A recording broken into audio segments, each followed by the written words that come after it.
Hi ಎಲ್ಲರಿಗೂ ನಮಸ್ಕಾರ. Welcome to my channel Shalini Kaipaka. ನಾನು ಇವತ್ತಿನ ವಿಡಿಯೋದಲ್ಲಿ ಬಿಸಿ ಅಕ್ಕಿ ರೊಟ್ಟಿ ಜೊತೆ ಹಸಿಮೆಣಸಿನ್ಕಾಯಿ ಗುಡ್ಗರನ ಮಾಡ್ತಾಯಿದ್ದೀನಿ. ಈ ಟೇಸ್ಟ್ ಅಂತೂ ತುಂಬಾ ಚೆನ್ನಾಗಿರುತ್ತೆ. ಅಕ್ಕಿ ರೊಟ್ಟಿ ಜೊತೆ ಈ ರೀತಿ ಮೆಣಸಿನ್ಕಾಯಿ ಖಾರ ಚಟ್ನಿ ಸೂಪರ್ ಕಾಂಬಿನೇಷನ್. ಜೊತೆಗೆ ತುಪ್ಪ ಹಾಕ್ಕೊಂಡು ತಿಂತಾಯಿದ್ರೆ ಸಖತ್ತಾಗಿರುತ್ತೆ. 2 ರೊಟ್ಟಿ ತಿನ್ನೋರು 4 ರೊಟ್ಟಿ ತಿನ್ನೋದಂತೂ ಗ್ಯಾರಂಟಿ. ಬನ್ನಿ ಹೇಗೆ ಮಾಡೋದು ಅಂತ ನೋಡೋಣ. ಮೊದಲು ಒಂದು ಬಾಣಲಿ ಬಿಸಿ ಇಟ್ಕೊಂಡಿದ್ದೀನಿ. ಬಾಣಲಿ ಚೆನ್ನಾಗಿ ಕಾಯ್ದಾದ್ಮೇಲೆ 3ರಿಂದ 4 ಸ್ಪೂನ್ ಎಣ್ಣೆ ಹಾಕ್ಕೊಳ್ತಾ ಇದ್ದೀನಿ. ಎಣ್ಣೆ ಹಾಕ್ಕೊಂಡಾದ್ಮೇಲೆ ಖಾರ ಕ್ವಾಂಟಿಟಿ ನೋಡಿಕೊಂಡು ಹಸಿಮೆಣಸಿನ್ಕಾಯಿನ ಹಾಕ್ಕೊಳ್ತಾ ಇದ್ದೀನಿ. ನಾನಿಲ್ಲಿ 7 ಅಥವಾ 8 ಹಸಿಮೆಣಸಿನ್ಕಾಯಿನ ಈ ರೀತಿ ಮುರಿದು ಸೇರಿಸ್ಕೊಳ್ತಾ ಇದ್ದೀನಿ. ಹಂಗೆ ಸೇರಿಸ್ಕೊಳ್ಳೋದಕ್ಕೆ ಹೋಗ್ಬೇಡಿ, ಸಿಡಿಯುತ್ತೆ, ಮುಖಕ್ಕೆ ಸಿಡಿಯುತ್ತೆ.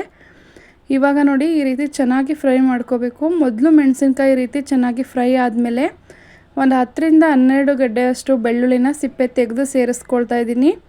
ಒಂದು ಪ್ಲೇಟ್ ಮುಚ್ಚಬೇಕಾದ್ರೆ ಈ ರೀತಿ ಫ್ರೈ ಮಾಡ್ಕೊಳ್ಳಿ. ಇದಿಷ್ಟು ಒಂದು 2 ನಿಮಿಷ ಫ್ರೈ ಆದಮೇಲೆ 2 ಮೀಡಿಯಮ್ ಸೈಜ್ ಟೊಮೆಟೊನ ಸೇರಿಸ್ಕೊಳ್ತಾ ಇದ್ದೀನಿ. ಟೊಮೆಟೊ ಬೇಡ ಅಂದರೆ ಹುಣಸೆಹಣ್ಣನ್ನು ಕೂಡ ಹಾಕ್ಬೋದು. ಟೊಮೆಟೊ ಹಾಕಿ ಒಂದು 4ರಿಂದ 5 ನಿಮಿಷ ಲೋ ಟು ಮೀಡಿಯಮ್ ಫ್ಲೇಮಲ್ಲಿ ಈ ರೀತಿ ಕಲರೆಲ್ಲ ಚೇಂಜ್ ಆಗೋವರೆಗೂ ಫ್ರೈ ಮಾಡ್ಕೋಬೇಕು. ಟೊಮೆಟೊದು ಸಿಪ್ಪೆ ಬಿಡಬೇಕು. ಅಲ್ಲಿವರೆಗೂ ಫ್ರೈ ಮಾಡಿಕೊಂಡು ಸ್ಟವನ್ನು ಆಫ್ ಮಾಡಿ ಕಾಲಿಡಿಯಷ್ಟು ಕೊತ್ತಂಬರಿ ಸೊಪ್ಪು, 1 ಕಡ್ಡಿ ಕರಿಬೇವಿನ ಎಲೆನ ಹಾಕ್ಕೊಂಡು ಈ ರೀತಿ ಒಂದ್ಸಲ ಚೆನ್ನಾಗಿ ಮಿಕ್ಸ್ ಮಾಡಿಕೊಂಡು ಕಂಪ್ಲೀಟಾಗಿ ತಣ್ಣಗಾಗೋದಕ್ಕೆ ಬಿಡಬೇಕು. ತಣ್ಣಗಾದ್ಮೇಲೆ ರುಬ್ಬಿದ್ರೆ ಟೇಸ್ಟು ತುಂಬಾ ಚೆನ್ನಾಗಿ ಬರುತ್ತೆ. ಇವಾಗ ನೋಡಿ ಇದಿಷ್ಟು ಚೆನ್ನಾಗಿ ಕಂಪ್ಲೀಟಾಗಿ ತಣ್ಣಗಾಗಿದೆ. ಒಂದು ಮಿಕ್ಸರ್ ಜಾರ್ಗೆ ಏನೇನು ಹುರಿದಿದ್ವಿ ಅದನ್ನೆಲ್ಲ ಸೇರಿಸ್ಕೊಂಡು 1 ಸ್ಪೂನ್ ಆಗೋಷ್ಟು ಜೀರಿಗೆ ಹಾಕ್ಕೊಳ್ತಾ ಇದ್ದೀನಿ. ರುಚಿಗೆ ತಕ್ಕಷ್ಟು ಉಪ್ಪು, ಇದೆಲ್ಲ ಕರೆಕ್ಟಾಗಿ ಮೆಜರ್ಮೆಂಟಲ್ಲೇ ಹಾಕಿದ್ರೆ ಖಾರ ಕೂಡ ಬ್ಯಾಲೆನ್ಸ್ ಆಗುತ್ತೆ. ಒಂದು 10ರಿಂದ 12 ಕಾಳಾಗೋಷ್ಟು ಕಡಲೆ ಬೀಜನ ಹಾಕ್ಕೊಂಡು ಬೇಕು ಅಂತಂದರೆ ಸ್ವಲ್ಪ ನೀರನ್ನು ಹಾಕ್ಕೊಂಡು ಈ ರೀತಿ ಗಟ್ಟಿಯಾಗಿ ರುಬ್ಬಿ ಇಟ್ಕೋಬೇಕು. ಚಟ್ನಿನ ತೆಳುವಾಗಿ ಮಾಡ್ಕೊಳ್ಳೋದಕ್ಕೆ ಹೋಗಬೇಡಿ.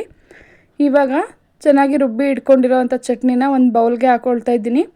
ಇವಾಗ ಮೊದಲೇ ಹುರ್ಕೊಂಡಿದ್ವಲ್ಲ ಅದೇ ಪಾತ್ರೆಗೆ 1 ಸ್ಪೂನ್ ಎಣ್ಣೆ ಹಾಕ್ಕೊಂಡು 1 ಕಡ್ಡಿ ಕರಿಬೇವಿನ ಎಲೆ, ಒಂದು ಅರ್ಧ ಸ್ಪೂನ್ ಅಷ್ಟು ಸಾಸಿವೆ ಹಾಕ್ಕೊಂಡು ಸ್ವಲ್ಪ ಹಿಂಗನ್ನು ಹಾಕ್ಕೊಂಡು ಜಸ್ಟ್ ಒಂದು ಸ್ವಲ್ಪ ಫ್ರೈ ಮಾಡಿಕೊಂಡು ಅರ್ಧ ನಿಮಿಷ ಫ್ರೈ ಮಾಡಿಕೊಂಡ್ರೆ ಸಾಕು.